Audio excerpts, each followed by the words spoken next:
দীর্ঘ খরা আর তপ্ত রোদে পুড়তে থাকা ইরানবাসী চাতক পাখির মতো চেয়েছিল এক ফোঁটা বৃষ্টির আশায়। তারা ভেবেছিল আকাশ থেকে নামা শীতল জলধারা ধুয়ে দেবে সব ক্লান্তি, নিয়ে আসবে স্বস্তির পরশ।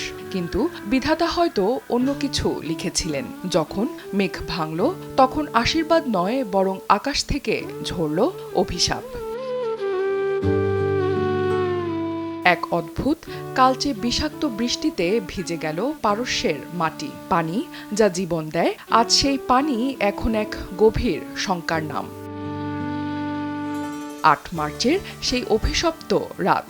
উত্তর ইরানের আকাশ হঠাৎই ঢেকে গিয়েছিল ঘন কালো ধোঁয়ায়। তেল স্থাপনায় ভয়াবহ হামলার পর তেহরানের আকাশ জুড়ে জ্বলছিল আগুনের লেলিহান শিখা। সেই আগুনের উত্তাপ আর বিষাক্ত ধোঁয়া মিশে গিয়েছিল আকাশের মেঘে। পরদিন সকালে যখন বৃষ্টি নামল, শহরবাসী শিউরে উঠল। দেখা গেল বৃষ্টির রং স্বচ্ছ নয়, বরং তেলের মতো কালচে আর গাঢ়। বাতাসে ভেসে আসছিল পোড়া রাসায়নিকের এক তীব্র শ্বাসরুদ্ধকর গন্ধ। এ সময় আতঙ্ক ছড়িয়ে পড়ে শহর জুড়ে। বিশেষজ্ঞদের মতে এটি কেবল বৃষ্টি নয়, এটি বারুদ আর তেলের সংমিশ্রণ। তেল শোধনাগারের সেই লেলিহান শিখা থেকে বের হওয়া হাইড্রোকার্বন, সালফার ডাইঅক্সাইড আর নাইট্রোজেন অক্সাইড আকাশের মেঘের সঙ্গে মিলে তৈরি করেছে মরণঘাতী অ্যাসিড বৃষ্টি।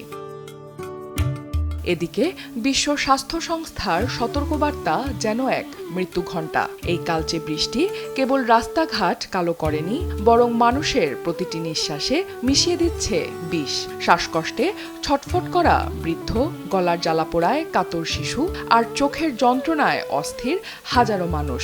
তেহরান আজ যেন এক আতঙ্কের নগরী।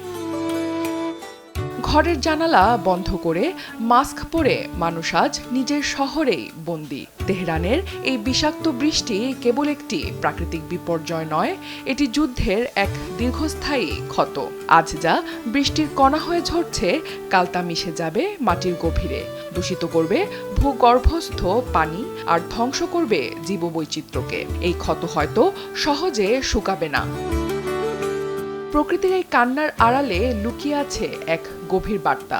দ্রুত পদক্ষেপ না নিলে এই বিষাক্ত ছায়া গ্রাস করবে আগামীর ইরানকে। অনন্যা দাস, সময় সংবাদ।